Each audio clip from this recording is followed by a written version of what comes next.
Hello, and welcome to another episode of the Savvy Entrepreneur meets Energize Colorado. Today, in our weekly webinar series, we'll be discussing the marketing aspects of product market fit, market segmentation, differentiation, pricing, as well as other marketing concepts. So, without further ado, we'll start off with introducing the panel. First, we'll have Nick. I'm Nick Armstrong. I'm the lead organizer of Fort Collins Startup Week, the lead organizer of Fort Collins Comic-Con, the geek in chief behind WTF Marketing, also running for city council in Fort Collins. And in case you didn't think I had enough to do, also a dad to two young kiddos and Stacy's husband. So it's a pleasure to be here. Great to have you. Alana, you are a fearless leader for this initiative, so please introduce yourself for our audience. Sure. I'm Alana Vaughn-Phillips. I lead Energize Colorado's Digital Innovation Initiative.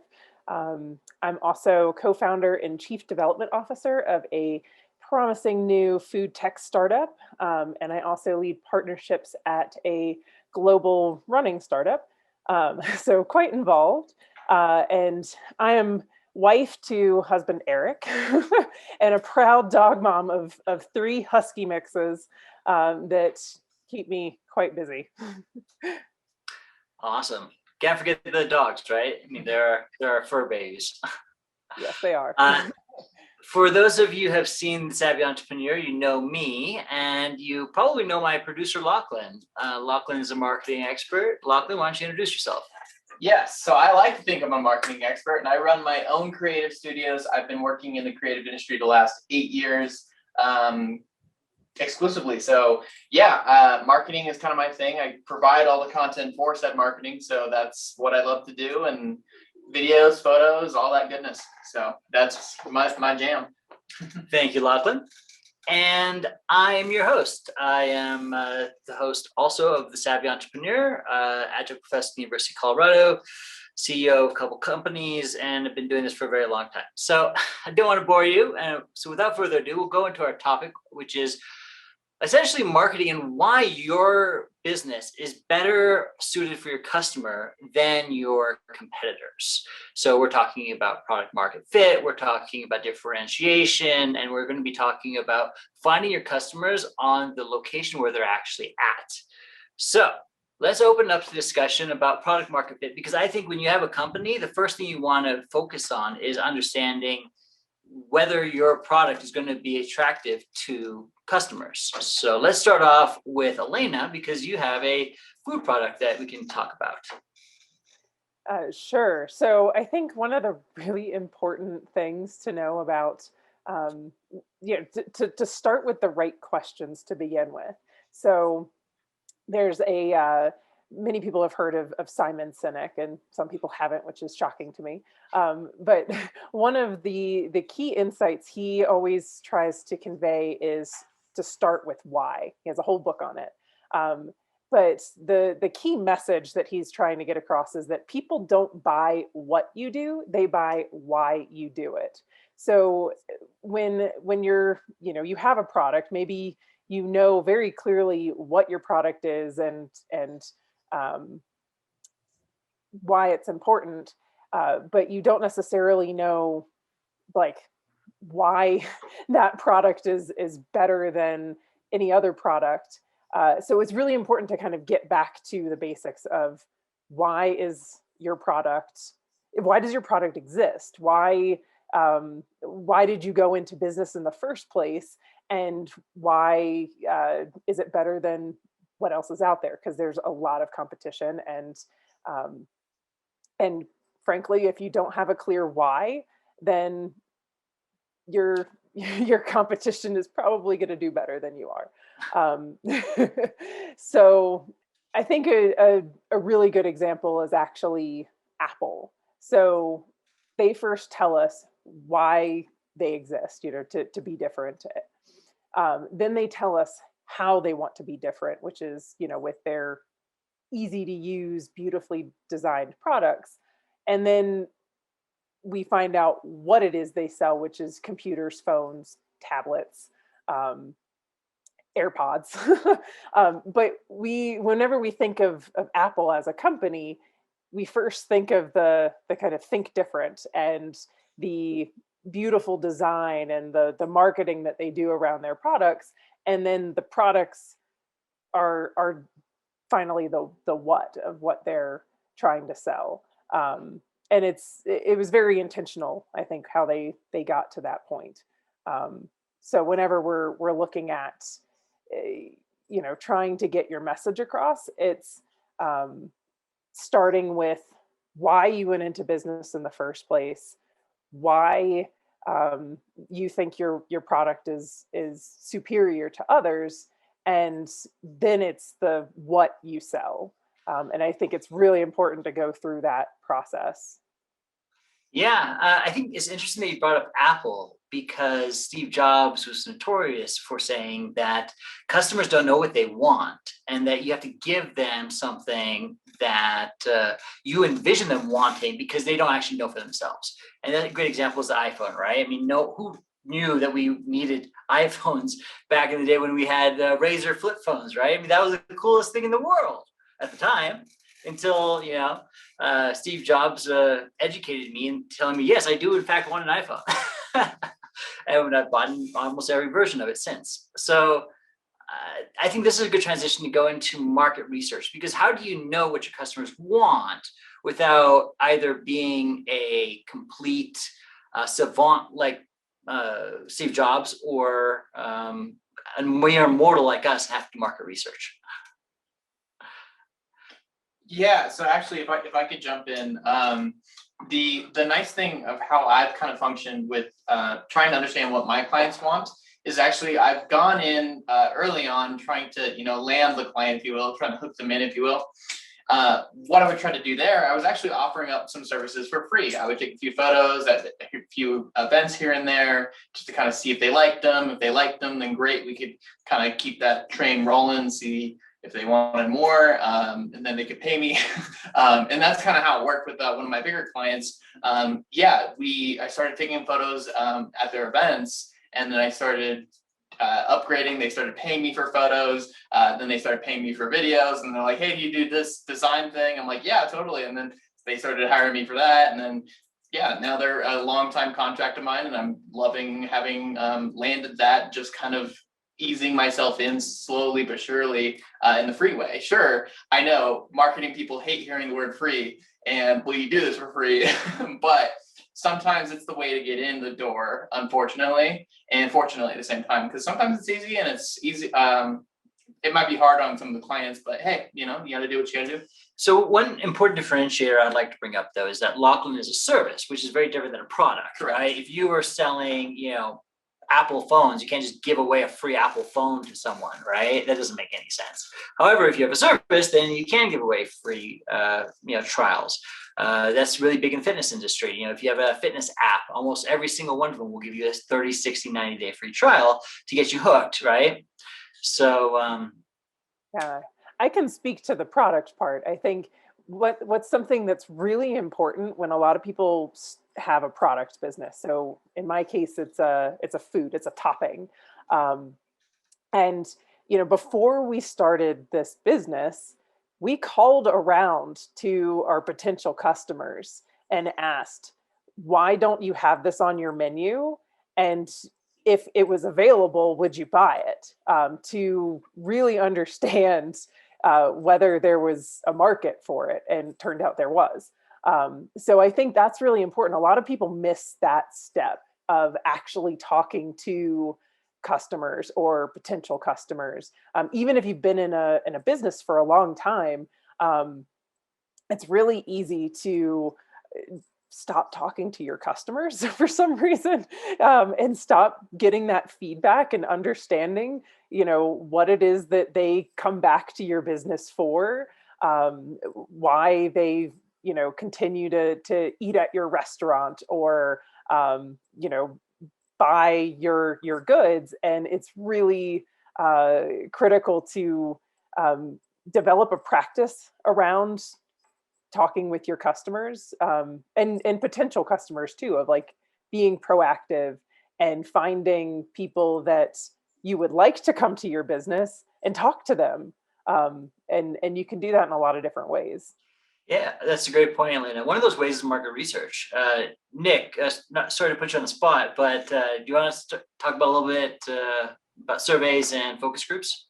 Yeah, it really depends on where you're at in your development life cycle, your company's life cycle. So if you are at the very beginning and you haven't thrown a ton of investment money into, this is a perfect time to start some early experiments. And really, it starts with a gut check of, in a product-based business, what do you hate? What are the things that make you furious about using the things in your industry or your niche or whatever? Maybe there's a particular thing that's missing, or a thing that's I'm thinking about food-based businesses where there's a flavor profile that's not quite elevated yet. Some opportunity there, and your friends will be often the early indicators of things that are viable, and they'll say, oh, I really liked it when you did this, and I really wanted to, oh, could I pay you to do this, or could I help you, fund a little bit more of this, or could I buy that too? When they have that moment of like, yeah, here, let me throw some money at you, that's when you have that validation, and it's cheap and it's easy and it's fast. When you're talking about a service-based business, absolutely, you can start with the free model. And I think a lot of us do. When I started my business, WTF Marketing, I was working on digital gunslingers at the time. And that was a free, actually, it was a $1 social media course. And that was back before, Twitter was a thing and Facebook was had business pages and all the rest of that stuff. So it was really teaching digital literacy to folks who needed to have those skills and didn't know it yet. Fast forward, we raised a boatload of money from $1 a person classes, donated it all to the food bank because I figured I might need it at some point if I was only charging $1 a person for these classes. And all of those folks went on to either hire me or work with me on some sort of service to start their own business in social media, which was kind of a fun thing. So it created this family tree of entrepreneurship in our community that then started a feedback mechanism into, hey, you got to talk to Nick Armstrong. He really needs to talk, whatever. And so it created almost like its own funnel for referrals, which was an interesting mechanism that I hadn't set out to create in the beginning. I think when services are experimented with, you create these unintended consequences and externalities that either become unmanageable burdens in terms of the amount of work that you have to throw into them and support them, or they become really easy funnels that then you can learn how to scale and augment with other services or bundle with products or other things like that. So that market research comes easy early on. Now, if you're already in the thick of it and you want to pivot, or you're seeing a plateau, or you're seeing a decline in a particular niche or a market, look for the people that hate you. And if you find the people that like vociferously hate you, then you know that whatever it is that you are doing to make them hate you, an equal amount of people are probably loving you for that same reason. And that can be the driver. So those 1-star reviews, those are easy, sometimes they're easy potholes to fix, but they can also be indicative of the things that you are doing absolutely right for a different kind of market or a different kind of niche that you are not currently targeting. Along with that, if you are hearing from your customers nothing, silence, if they are nothing you, like the worst thing that a customer or a community can do to you is nothing you. And if they nothing you, and you're hearing silence, then you need to take more risks and you need to shift things up and change something up so that it makes a bigger impression. And that why question, that was so astute. If you start with why, those connections are much easier to form, and the big picture of how does this product or how does this service integrate into my life in a more holistic way. So you talk about the fitness apps, everyone gives a 30-day trial, and it's sort of like, yeah, if we don't do this, then we're just not. Take a look at what Apple Plus Fitness did. And how they integrated that element into your life. Not only do you have the watch, now you have the rings, you also have an email video, you get marketing videos. They integrated walking with people that you have heard about that you want to go and listen to. And so it's a podcast now, and you're walking and getting fitness and you're changing your rings at the same time. So there is a cohesive integration into that product and service of all of those elements. And of course, there's vertical integration that's aligned with all of that. However, if you're even a small startup, you can think about how does this hot sauce fit into my, customers' daily lives? Are they having it with their eggs? Are they making eggs Benedict in the morning? Do they have time to do that? Or are they throwing it on a steak? How are they using this? And so one of the interesting case studies from in Fort Collins is Horsetooth hot sauce. Not only did they make hot sauces that are kind of in restaurants around town, which was a slow pickup mechanism because, you know, they weren't proven. They had to get that foothold and whatever else. A lot of people like their Tabasco. They're not going to change. They've got that habit already ingrained. They started making drink mixes like Bloody Mary mix. And that was the thing that people then started picking up on. And that drove a lot more sales of their hot sauce. And that got them into more restaurant chains and so on, because the alcohol sales were the driver of profits. And it was easy to promote that instead. And that was a more cohesive integration for them. Horizontal integration, which in this context means that they have a hardware device that you are using, they have the software that you are integrating with, they have your usage and your data that they are also partnering with. And so they also create the content that goes across all of those things. And by pairing all of those things across the board, they have a more cohesive offering.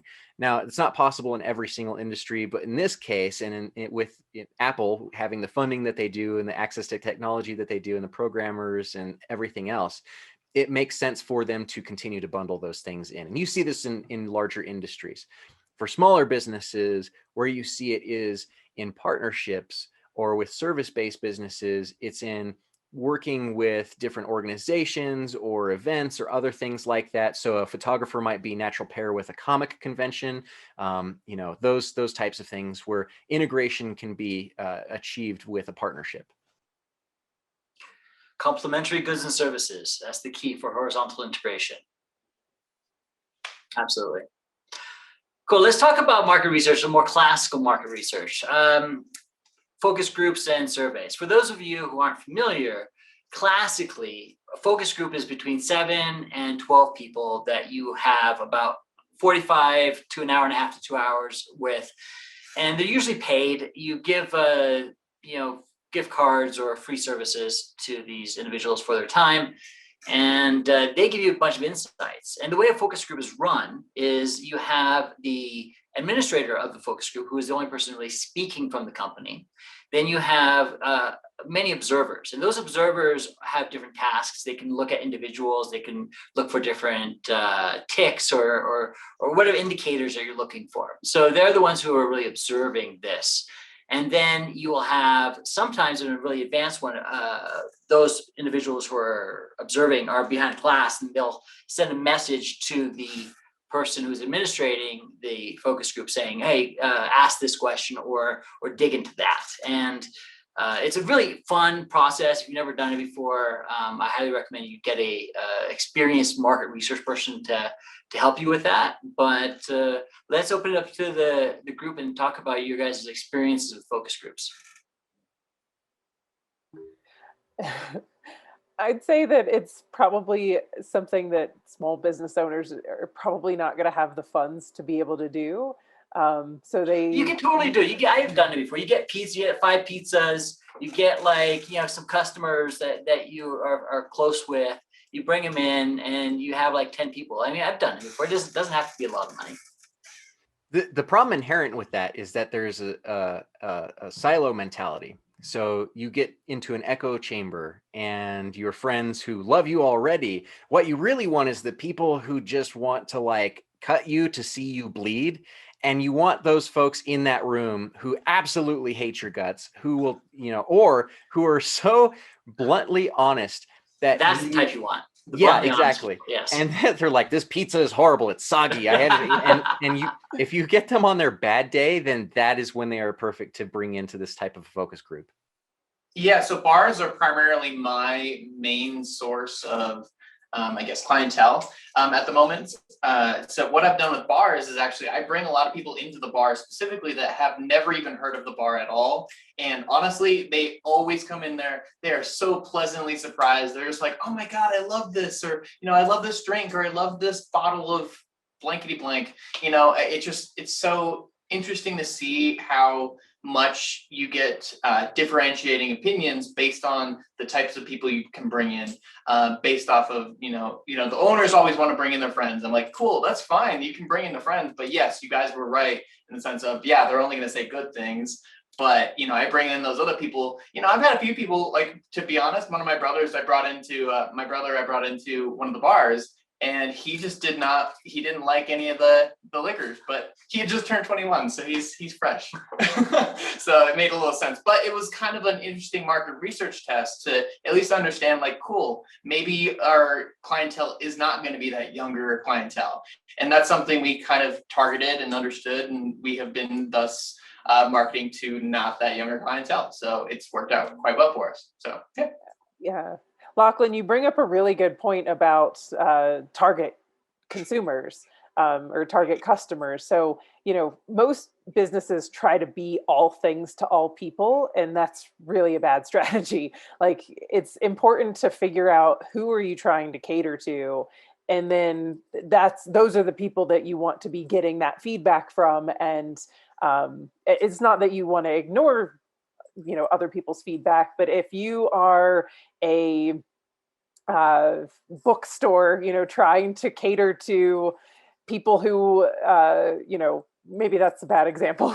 if you're a coffee shop and you're trying to cater to people who don't want to work at home, they want to come into an environment and have their coffee maybe a few times in the course of 2 hours and sit there and work on their project, then you want to try to find those customers to come to your business. Like, you're not necessarily going to be catering to a 70-year-old person who doesn't like busy buzzy environments. You're going to be looking to cater to I don't know, the 20 something college student or recent graduate as your target customer. So it's important to ask yourself, who is it that I want to be serving, and really build your strategy around how do I then reach those people that I'd like to serve.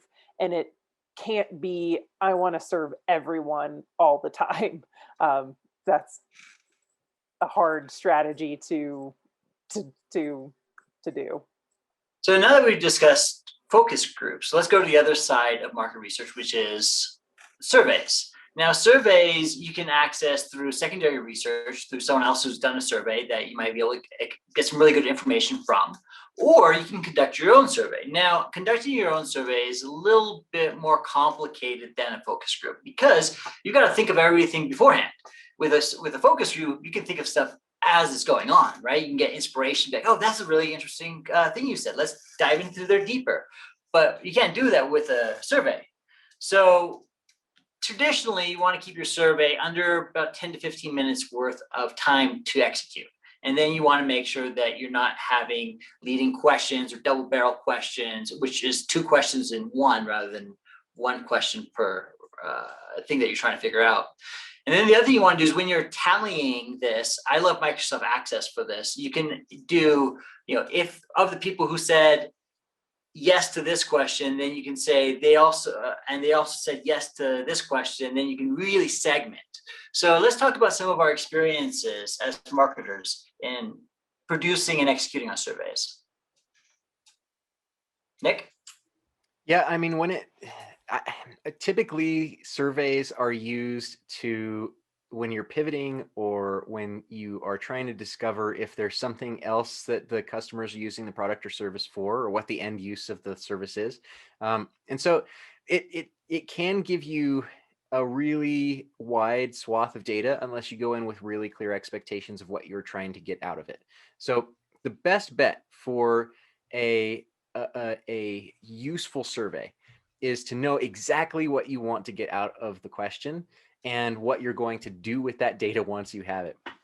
It's no good to just ask a question if your data that you get back is not useful to you and you can't use it to make some sort of change or apply to customer knowledge or something like that. Sometimes surveys can also be really useful to gather testimonials and to get that same type of feedback of those aha moments, or find out where those roadblocks are, where folks are leaving your service or not using or finishing your product or discontinuing use or having issues or technical whatevers. you can identify those roadblocks a lot easier using the survey methodology than you can in a format of, bringing the peers in for interviews. Absolutely. To add to that, I think there are a few instances when surveys are useful. So there's a survey that you can do when you want to introduce a new product or service that you can send out to your existing customers to gauge their appetite for that new product or service. Or maybe, you're still trying to kind of figure it out and you've got like, okay, here are 3 flavors that I'm playing around with that I'd like to add as a new dessert at my restaurant. And you want to, before you make the investment in the ingredients for that dessert, you can send a survey to your customers to say, which of these 3 desserts would you most prefer if it were offered? And you can get really helpful feedback that way. And that way you're maybe minimizing the chance of spending money on something that you shouldn't. So that's a useful case for a survey.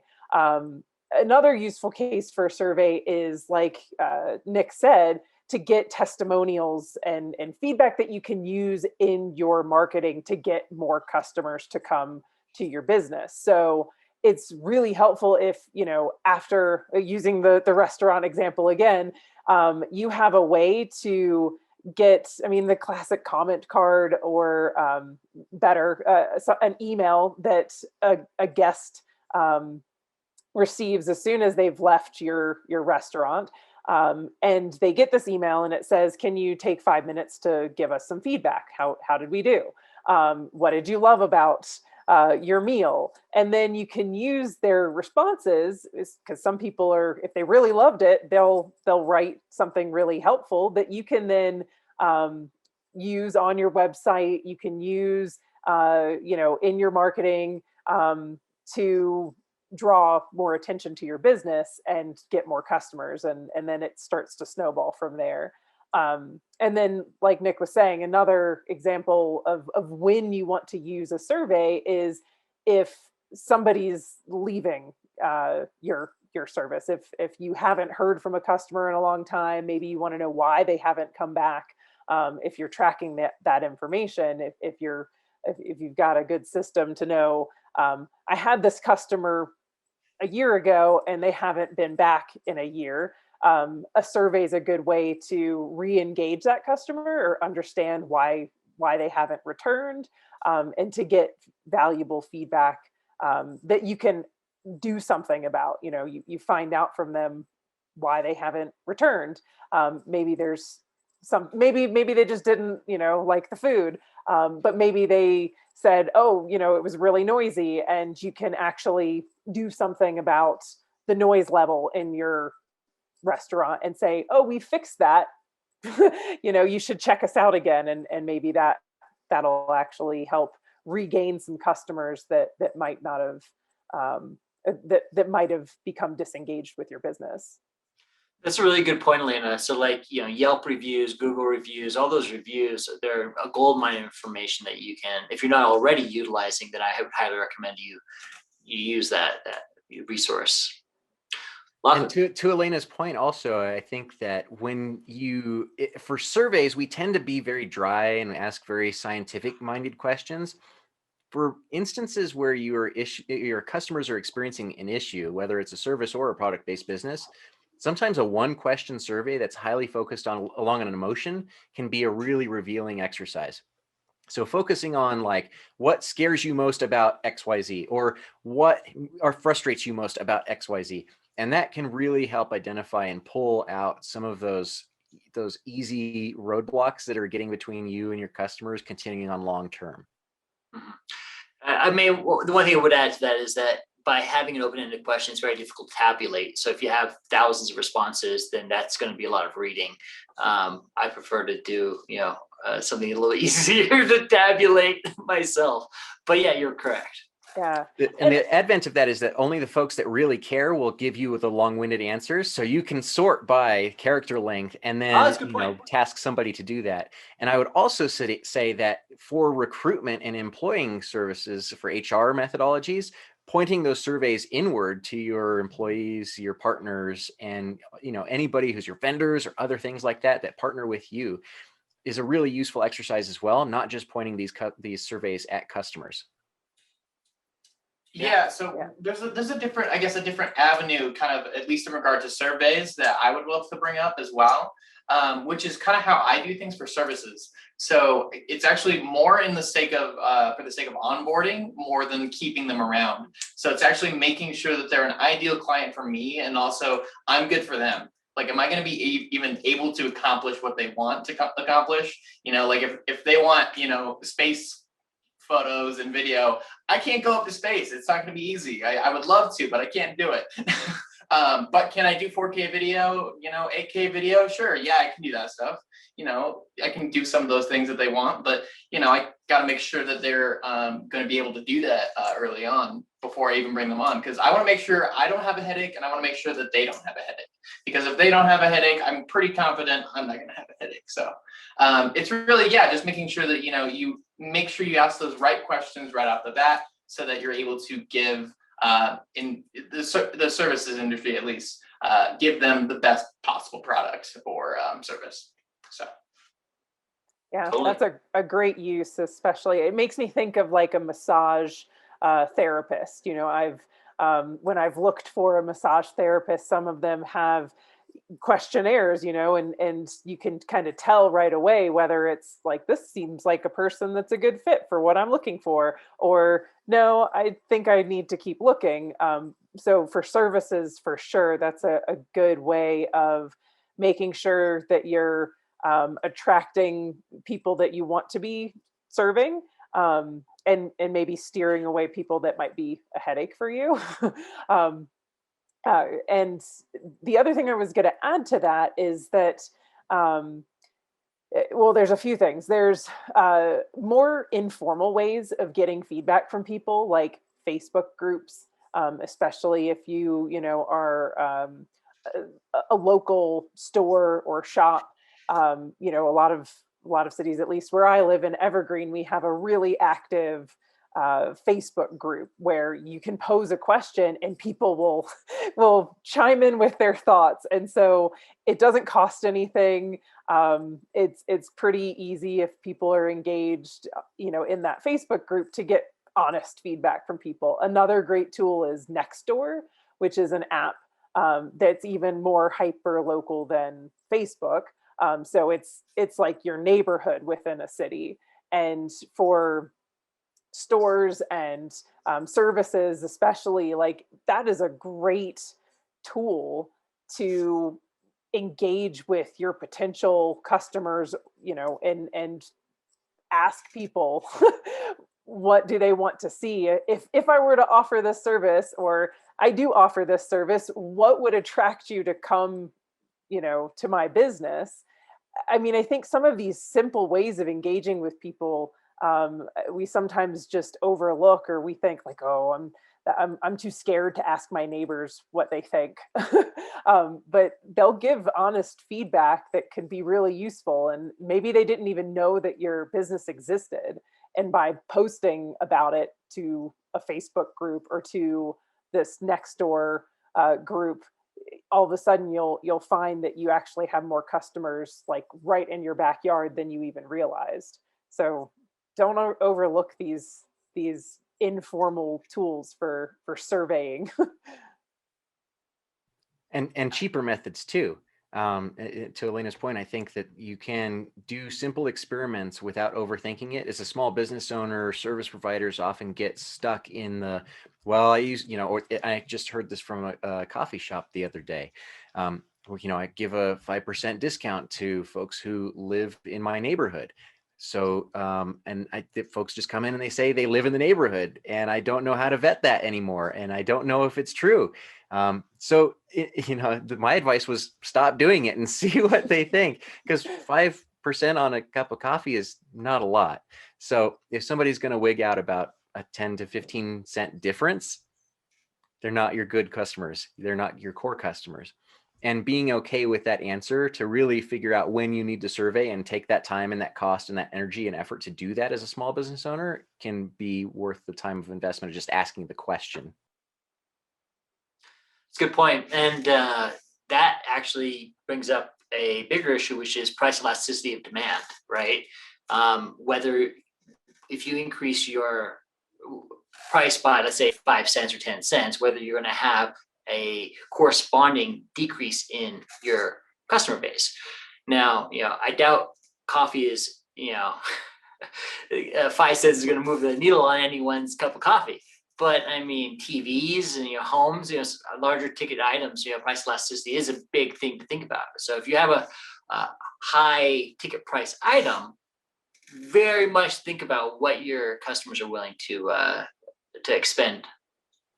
Yeah, that actually brings up a really good point for what I've done with my services, actually, which is actually being able to raise my prices in a certain market to ensure that I'm not getting client requests from that market because I want a different market.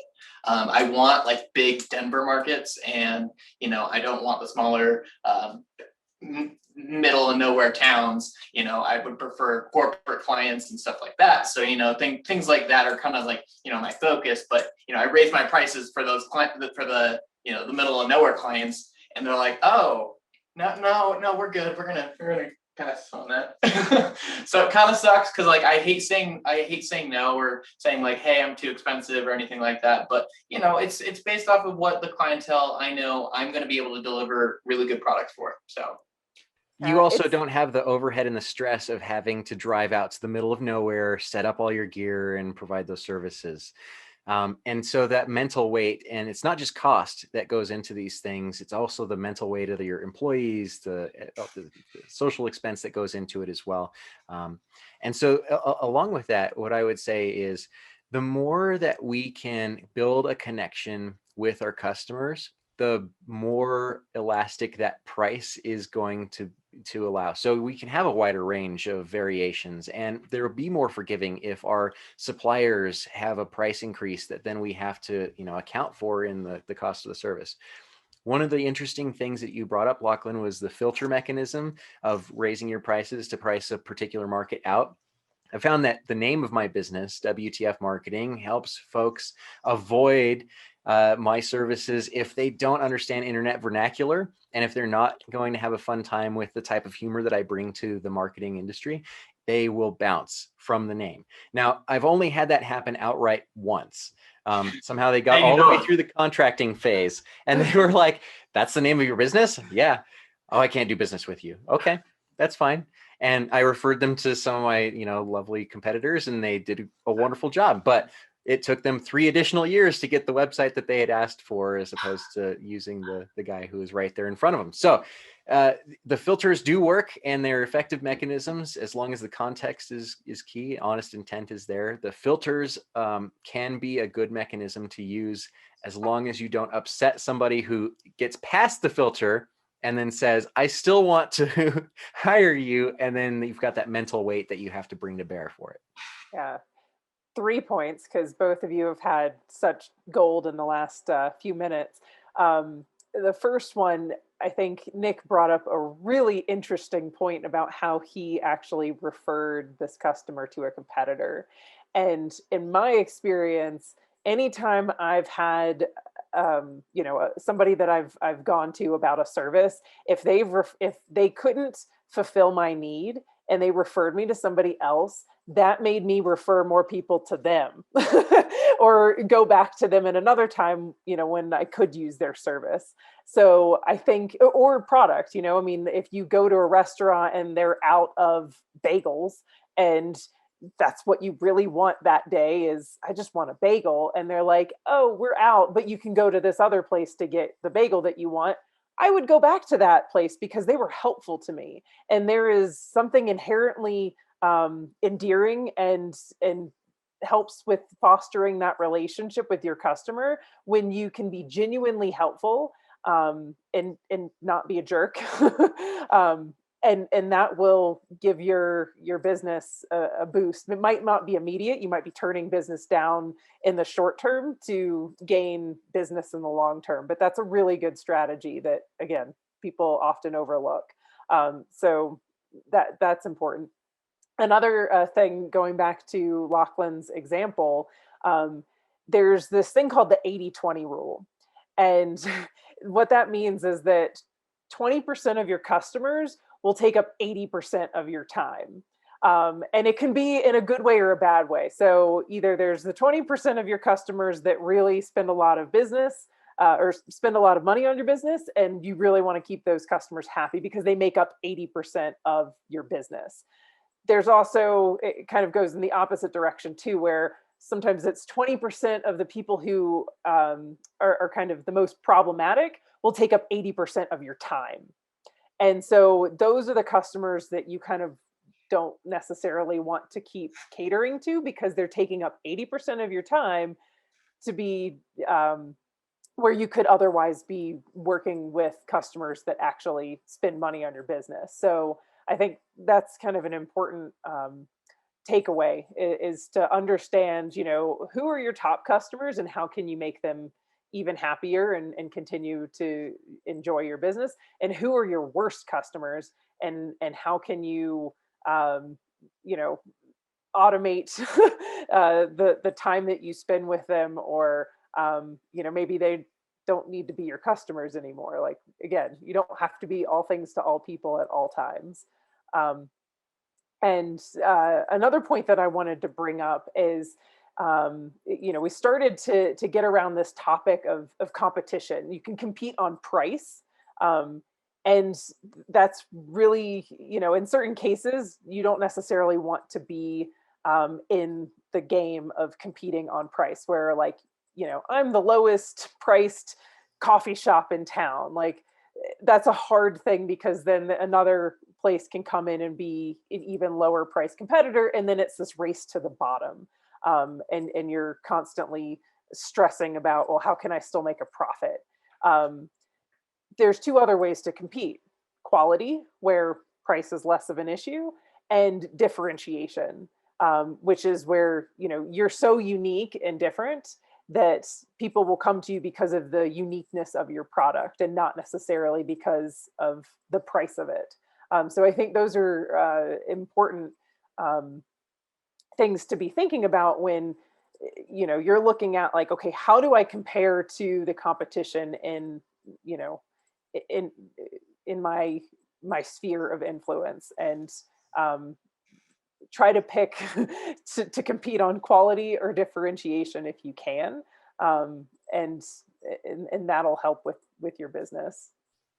Intangibles create a really key component to that too, Alana. Is if you like the person that you're doing business with, and there's just something it's not quantifiable, but you like them, you're going to continue doing business with them. And so that connectivity and that connection is key. And it's very, very difficult to measure beyond, the number of smiley faces that you get on Facebook posts or whatever else, So having some sort of emotive tracker or other things like that for bigger businesses makes sense. But for smaller businesses, it's really in the words that the customers use to describe you when they're referring you.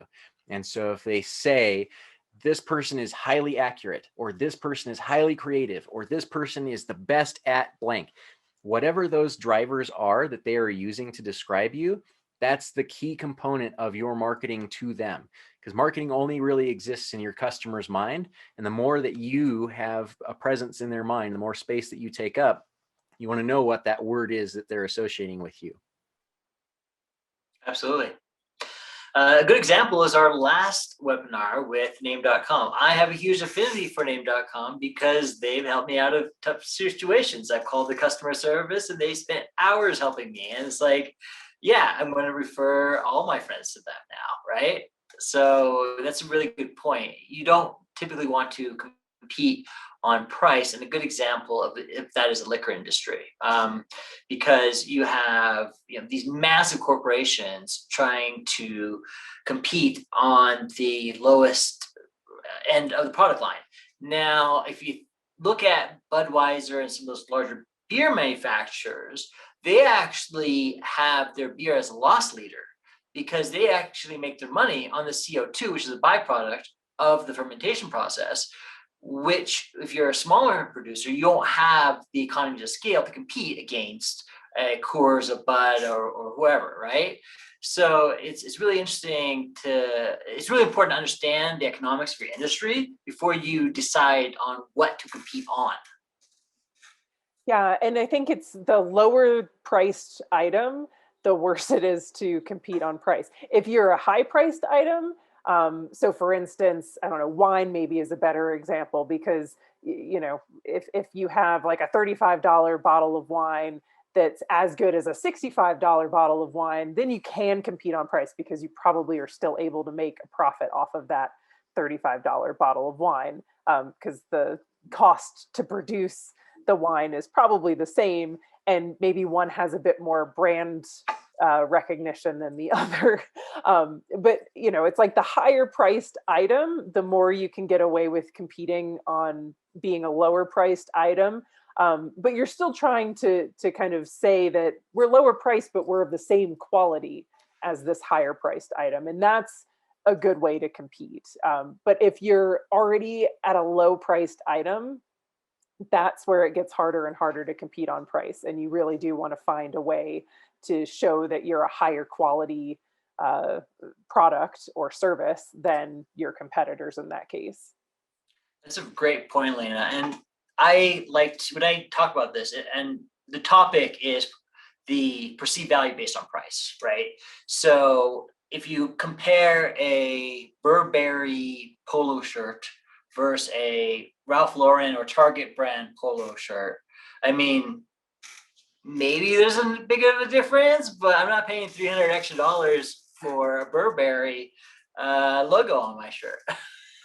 You're not, but there are people who will. Exactly. Yes. And so it's a lot about belonging. People like me make decisions like this. And so you see this really closely with like Taekwondo schools or gyms or other places like that where, oh, I go to Genesis because ... or I go to Miramont because ... or I go to, ATA because, and then you have all of those specifics that go into that. And you want to look around and say, oh, these are my people. And that doesn't necessarily, correlate to income level. It doesn't necessarily correlate to gender or race or identity of any sort. It can tie specifically to perceived identity and aspirational identities. So it is people like who I want to be like do things like this. And so that comes up a lot in things like, fandoms. It comes up a lot in art. It comes up a lot in creative driven aspects and services, especially for folks who want a specific type of headshot or a specific type of video or a specific type of storytelling or a specific type of website. All of those things come into play. Yeah, I think it's interesting that you bring this up because, we have our own perceived value of something, which is not necessarily the same as what other people think. Like there's, I think it's called the endowment effect in psychology. So for instance, if I have a coffee mug that, says world's greatest dog mom, I'm going to think that that's worth, $10, where my friend who doesn't like dogs is going to think that it's worth $1. So you have to think about, what it is that like you're attaching value to. And a lot of times, we as people, we tend to attach a higher value to things that are ours or that we came up with, our baby, than what the market will actually pay for it. And so you have to remind yourself of that cognitive bias that like, you have to kind of take that step back and say, I'm probably overvaluing this product or service that I'm trying to sell because it's mine. And that's where going back to, talking with consumers can help you see the true value or the value that they're willing to pay for that product or service. And that's like art is a great example, because you can auction art and then you really see, how much somebody's willing to pay for it, because it's an auction and it'll only go up as high as people are willing to pay. But there's a framework in startups that I think is really helpful for small business owners to think about too. So, a lot of times, we'll start a business because, maybe we like had something that we felt like we were really talented at, and we're like, I can make a business out of this. But you have to maybe take a step back and say, okay, yes, I'm really talented in this, and I can start a business doing this. But it's important to connect that back to a problem that you're solving for the customer. So in startups, there's this pretty like well-known way of framing your pitch. That's what people on Shark Tank often do, is they'll start with, okay, here was a problem that I found a solution for, and now here's the product that solves this problem that a lot of people had. And I'll give an example from my own personal experience. My first startup, we were trying to solve a problem of how denim was made. It's a very dirty industry. The indigo dye that's used to make jeans look dark, like dark washed denim, it's actually the dye doesn't like the fabric. So to get that color, you have to force the dye into the fabric, which uses like 10 times more water. It doesn't stick, so there's like a lot of runoff. If you've ever had like a new pair of jeans and you get into a white leather seat or anything that's a lighter color, like a white shirt or something, and you'll see that blue that comes off, it's because the dye didn't want to stick to the fabric. So there's a problem of, okay, we can solve that with this technology that we created, where we can print denim patterns onto to the fabric without going through this really nasty indigo dye process that uses a lot of water, causes a lot of pollution, is really bad for the workers and the environment who are making it. And it made it really easy for people to want our product, because they're like, yeah, I can relate to that problem of having the indigo dye rub off on everything else. Whenever I sit down on a white seat and there's a blue smear when I stand up. And so connecting, like, we had the technology, but being able to connect it back to a real problem that customers who buy denim have, it made it really desirable for them to want that product. And I think a lot of business owners can use that framework of, okay, what is a problem or a pain point that a lot of people have, and how can I solve that for them? Or what is my solution that matches to a problem that consumers have? And that is the building blocks for your story. And we'll talk about storytelling in another episode, I think. But to get that story, it's good to have like a problem that you're solving, a need that the customer has, and then your unique solution for solving their problem. There are so many things that go into a customer's perceived value, and there are actually shortcuts to enable a better outcome for your customers and to have that brand loyalty started. There's a mental framework called the peak end rule.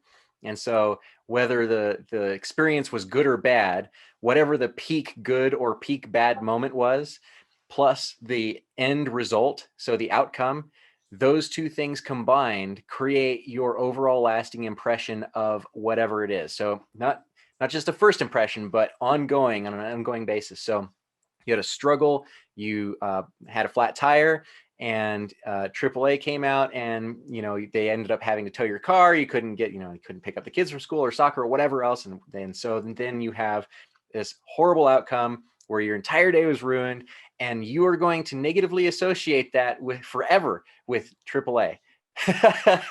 And even though it's not their fault, they towed your car, they helped you out, they provided a service, they did admirably, whatever, they still had a terrible outcome because your day was ruined. And some of these intangibles that come into the decision-making process for your customers. And one of the great things that you just brought up, Alana, was the idea of these externalities. Like, we don't even know, like, they just sat down on their white leather couch and now they've left blue imprint all over it. Or worse, there was an environmental impact that the company didn't know about. And so now that there's this extra thing, or a competitor who did something faulty now then had a negative halo effect applied to your industry or your particular product category. And so now you've got extra weight that you have to disencumber yourself from. And so I think that when we are looking at small businesses and small service providers, keeping things as simple as possible and just building connection and making them like you, those are the two first steps. And it comes down to the shortcut of the peak end rule. They come to you with a problem, like you said, and then you work your tail off to solve it and do it in a way that makes the outcome much better than what they had envisioned in the beginning. Yeah, and sometimes the problem can just be as simple as like, I'm hungry. How are you going to solve this person's need for food at a certain time of day? And like, they don't have to be like huge existential problems that people have. Like, but being able to go through that line of questioning to find out, okay, like, what problem am I really solving for people?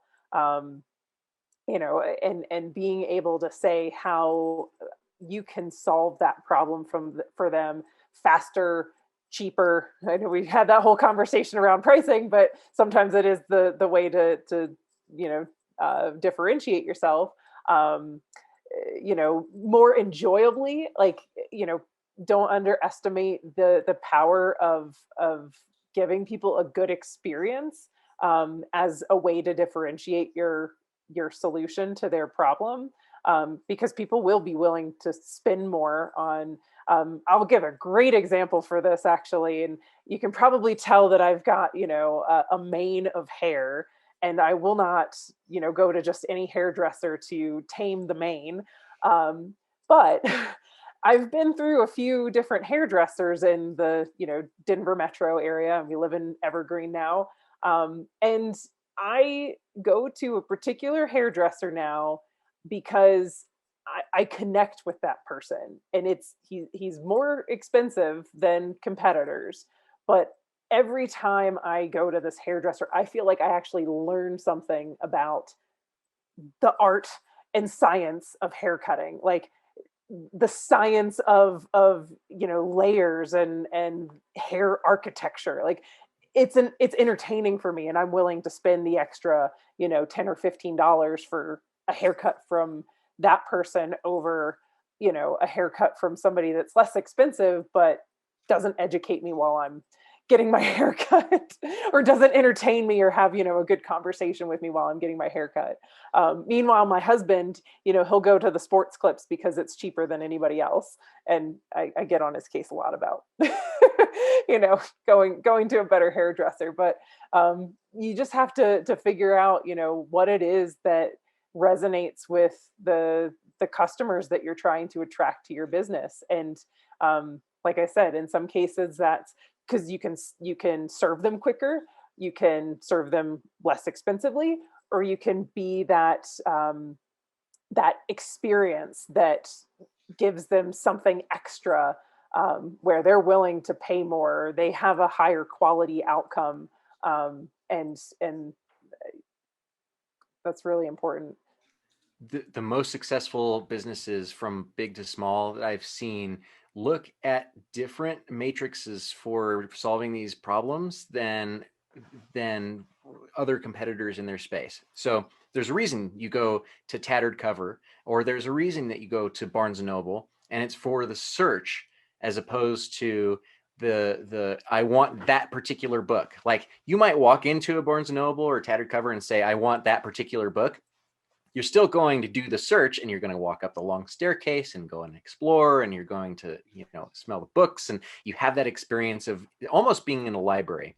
Same deal with Toys R Us. when Toys R Us was a thing, that makes me sad to say, but when Toys R Us was a thing, they had a wide selection. You could go there and get, if you wanted a Paw Patrol toy, you could get a Paw Patrol toy. If you wanted a Firefly toy or Marvel something, a superhero that you couldn't find anywhere else, you could realistically probably find it at Toys R Us. Whereas some of the smaller toy locations didn't have that, but it's a completely different experience to walk into Learning Express or Grand Rapids toy shop and understand that you're going in there, you're picking out a toy. Same story is with Six Flags versus like Disney. Disney has about the experience. It's all about the magic. It's about the moments and the memories that you're creating there. And everything about Disney is about taking it to that next level. Same thing on a smaller level with Build-A-Bear. You walk into a Build-A-Bear, the associate comes over and greets you, and they, walk your kid through the aisles, and they say, oh, check out, what's your favorite animal? Okay, we have, all of these different types of animals. Did you have a name picked out? And it becomes this experience of building this stuffed animal that is particular to them, that they wouldn't have gotten if you just took them into Walgreens, because stuffed animals are stuffed animals, but not to the kid. And that is very much true of any sort of, there's a reason why people drink Coke versus Pepsi. And some people drink Coke over Pepsi because of the polar bears. And if you don't know what I'm talking about, you need to go on YouTube and check it out. But people will drink Coke over Pepsi for that reason. And it wouldn't matter if Coke was 50 cents or $1 or $3 more expensive. They would drink it for the polar bears. It's interesting you bring up Coke because I think back in the day, Coke was like a dime, and then Pepsi came out as a nickel, and like Pepsi was like the behind in the kitchen, which you would drink, and then you would bring Coke out to your guests because that would be the higher perceived value item, even though they were indistinguishable, and people would, someone maybe prefer Pepsi and drink it behind the scenes. Just the perceived value of price, coming back to that, is very important. Well, that was a great conversation about marketing. I know I learned a lot. So as a conclusion, let's have a crystallization where everyone on the panel talks about what they really took away from this conversation. Nick, let's start off with you.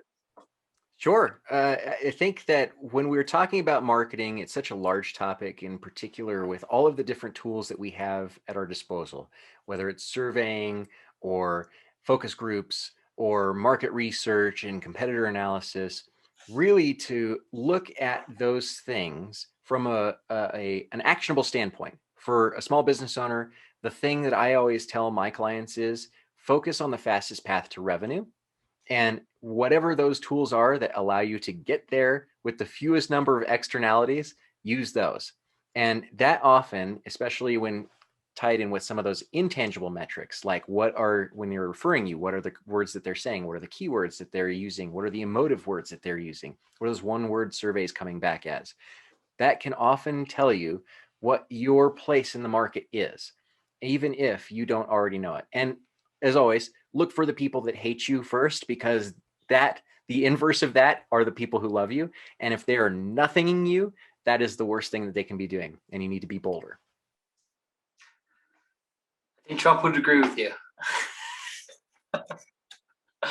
Alana, what do you think?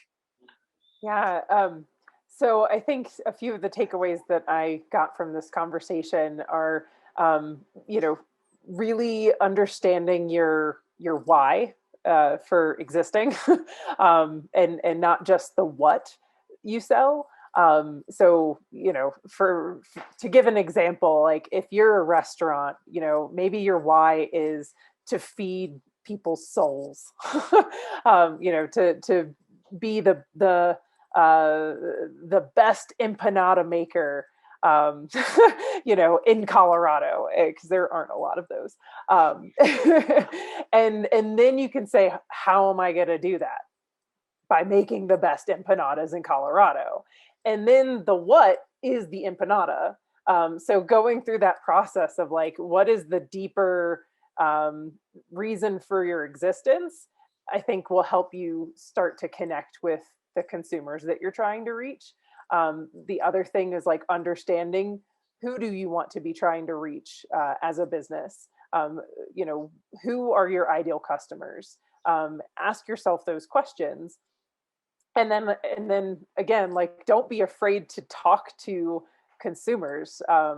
they'll give you more information than you may want, but you can only find out what consumers are looking for, or why they might want to interact with your business, if you ask them. If you don't ask, then you won't know. So don't be afraid to talk directly to your current customers and customers that you would like to have.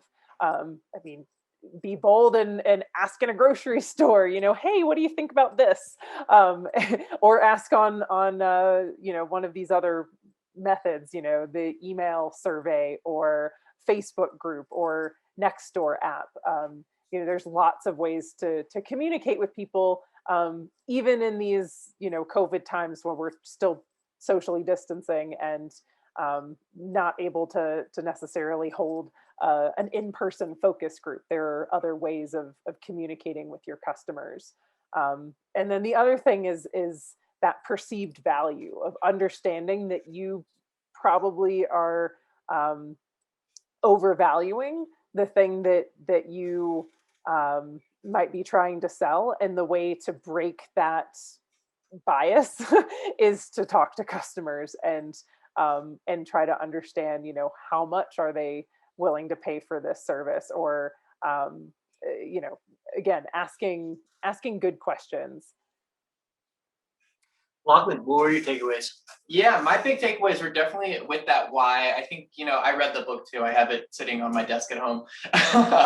So it's definitely with the why. I really had to think about, like, why am I shooting video, in the sense of, me as a service provider, I want to make sure that we're not just delivering the shaky cam on the phone. I'm holding it and it's all wiggly and, all that stuff. I would prefer it be, high def, super good quality. That's my preference for stuff that I'd want to see on the internet. So I really want to see, like, what I want to see on the internet. I want to create what I want to see on the internet is really what I'm trying to do. So, like, that was really a big takeaway for me.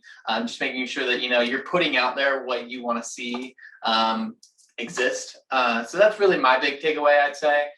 Just ensuring that everyone is able to showcase what they want to be doing. Great. And for me, my big takeaway is product market fit. You could have the best product in the world, but if you're not targeting the right market, no one's going to purchase it. So understanding who you're trying to target is critical. Now, once you have that, you can go to many platforms. Google, Facebook, Instagram, all these different platforms are basically advertising platforms, which give you what you want, which is the eyeballs of the people that you want to get the eyeballs of. Well, thank you all for your time today. We appreciate it. We hope that you took something away from this, and join us next time where we explore opportunities to sell your product in different places. Thank you, and stay savvy.